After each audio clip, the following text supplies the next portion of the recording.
கர்த்தர் நல்லவர். இன்றைய தூங்க போவதற்கு முன்பாக இந்த நல்ல வார்த்தைகளை தியானம் பண்ணுங்க. ஒரு தூக்கம் ரொம்ப இன்பமாக இருக்கும். சங்கீதம் 23 வாசிக்கிறோம், மரண இருளின் பள்ளத்தாக்கில் நடந்தாலும் பொல்லாப்புக்கு பயப்படேன். அவருடைய மைண்ட் செட்டை பாருங்கள், அவருடைய மனநிலையை பாருங்களேன். எவ்வளோ பெரிய தீமை! மரண பள்ளத்தாக்கு வழியாக, இருள் சூழ்ந்த மரண பள்ளத்தாக்கு வழியாக நான் சென்றாலும் நான் எந்த தீமைக்கும் பயப்பட மாட்டேன் அப்படின்றான். ஏன்? அதற்கும் அவன் பதில் சொல்லுகிறான், தேவரீர் என்னோடு கூட இருக்கிறீர். இந்த விசுவாசம், இந்த தைரியமும் நம்ம ஒவ்வொருவருக்கும் ரொம்ப முக்கியம்.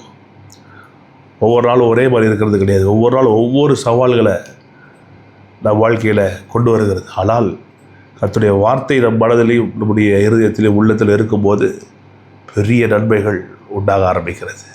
ஆகவே கர்த்தர் உங்களோட கூட இருக்கார் என்கிற நம்பிக்கையோடு தொடர்ந்து தைரியமாய் வேகமாய் ஓடுங்கள்.